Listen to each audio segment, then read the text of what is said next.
Hello everyone, আসসালামু আলাইকুম। Cooking by মৌসুমি চ্যানেলে সবাইকে স্বাগত। খুব সহজে কিভাবে চিকেন মোমো বানানো যায় সেই রেসিপিটা আজকে আপনাদের সাথে শেয়ার করব। আশা করি রেসিপিটি আপনাদের কাছে ভালো লাগবে। মোমো বানানোর জন্য প্রথমে এখানে চিকেন নিয়েছি। এখানে হাড় ছাড়া চিকেনগুলো নিতে হবে। এখন একটা ব্লেন্ডার জারে ব্লেন্ড করে নেব। আপনারা চাইলে এখানে চিকেনের পরিবর্তে ডিম অথবা কোনো সবজি দিয়েও মোমোটা বানিয়ে নিতে পারেন। চিকেনটা ব্লেন্ড করা হয়ে গেছে, এখন একটা বাটিতে নিয়ে নেব। চিকেনটা নেওয়া হয়ে গেলে এখন এর মধ্যে দিয়ে দেবো একটা বড় সাইজের পেঁয়াজ কুচি, 2টা কাঁচামরিচ কুচি, কিছুটা ধনিয়া পাতা কুচি, স্বাদ মতো লবণ, হাফ চা চামচ আদা বাটা, হাফ চা চামচ রসুন বাটা, 1 চামচ দিয়ে দেব সয়া সস, আর দিয়ে দেব 1 চামচ গরম তেল।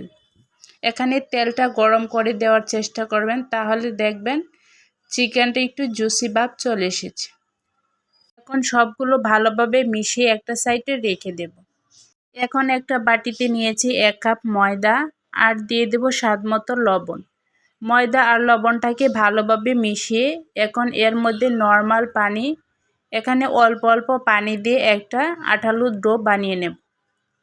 আমরা সাধারণত যে পরোটাটা বানাই তার চেয়ে একটু শক্ত করে ডোটা বানাতে হবে, তা না হলে দেখবেন মোমোর শেপটা দিতে অসুবিধা হবে। দেখেন একটু টাইট করে ডোটা বানিয়ে নিয়েছি। এখন একটা সুতি কাপড় দিয়ে ডেকে রেস্টে রেখে দেব 10 মিনিটের জন্য। অন্য পাশে মোমোর জন্য চিলি অয়েলটা রেডি করে নেব। তার জন্য একটা বাটিতে নিয়েছি 1 চামচ চিলি ফ্লেক্স, 1 চামচ সাদা তিল, আর দিয়ে দেব 1 চামচ মরিচ গুঁড়া, দিয়ে দেব 1 চামচ রসুন কুচি, আর দিয়ে দেব গরম তেল। এখানে আমি তেলটাকে ভালো করে গরম করে এখানে দিয়ে দিয়েছি। এখন এভাবে রেখে দেব ঠান্ডা হওয়া পর্যন্ত। ঠান্ডা হয়ে গেলে এখন এগুলোকে ছেঁকে নেব। ছেঁকে নেওয়ার পর এখন এর মধ্যে দিয়ে দেব কিছুটা সাদা তিল, দিয়ে দেব 1 চামচ লেবুর রস, 1 চামচ সয়া সস, দিয়ে ভালোভাবে মিশিয়ে নেব। চিলি অয়েলটা রেডি হয়ে গেছে। চিলি অয়েল ছাড়া মোমো যেন অসম্পূর্ণ থেকে যায়, তাই না? ফিরে এলাম 10 মিনিট পর। দেখেন ডোটা অনেকটাই সফট হয়ে গেছে। এখন ডোটাকে আবারও 2-3 মিনিটের মতো ভালোভাবে মথে নেব।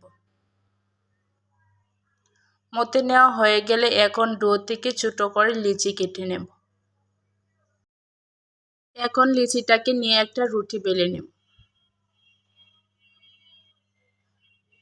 রুটিটা বেলা হয়ে গেলে এখন একটা কুকি কাটার বা গ্লাস দিয়ে কেটে নেব, তাহলে দেখবেন মোমোর শেপটা সুন্দর আসবে, এক সমান হবে। রুটিটা বানানো হয়ে গেছে, এখন এর ভিতরে চিকেনের পুরটা দিয়ে দেব। এখন মোমোর শেপটা দিয়ে দেব। মাঝখান থেকে একটু চেপে এক সাইড দিয়ে এভাবে কুচি দিয়ে দেব। 3টা কুচি এক সাইড দিয়ে দেব, আর 3টা কুচি আরেক সাইড দিয়ে এভাবে মোমোর শেপটা দিয়ে দেব। মোমোর শেপটা আপনারা আপনাদের পছন্দ মতো দিয়ে দিতে পারেন। আরেকটা শেপ দেখিয়ে দিচ্ছি, এভাবে মাঝখান থেকে ফোল্ড করে পরে আবারও সাইড থেকে টেনে এভাবে ফোল্ড করে দিতে হবে। দেখেন খুব সুন্দরভাবে মোমোর শেপটা দেওয়া হয়ে গেছে। বাকি সব মোমোগুলো একইভাবে বানিয়ে নিয়েছি। এখন এগুলোকে ভাপ দিয়ে নেব।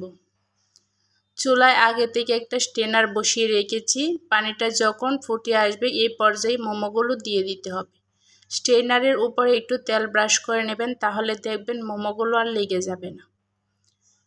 মোমোগুলো দেওয়া হয়ে গেলে এখন ঢাকনা দিয়ে ডেকে জাল করে নেব 4-5 মিনিটের মতো। ফিরে এলাম 5 মিনিট পর। দেখেন মোমোগুলো ভালোভাবে সিদ্ধ হয়ে গেছে। এখন গরম থাকা অবস্থায় স্ট্রেনার থেকে নামিয়ে নেব। সবগুলো মোমো নামানো হয়ে গেছে, এখন গরম গরম পরিবেশন করে নেব। এখন এর মধ্যে দিয়ে দেব আগে থেকে রেডি করা চিলি অয়েলটা। চিলি অয়েল দিয়ে মোমোটা খেতে জাস্ট অসাধারণ লাগে। আপনারা চাইলে এখানে টমেটো সস দিয়েও খেতে পারেন। এই শীতের সন্ধ্যায় যদি গরম গরম ধোয়া ওঠায় মোমোগুলো খেতে কার না ভালো লাগে বলেন। ছোট বড় সকলেই কিন্তু মোমোগুলো খুবই পছন্দ করে।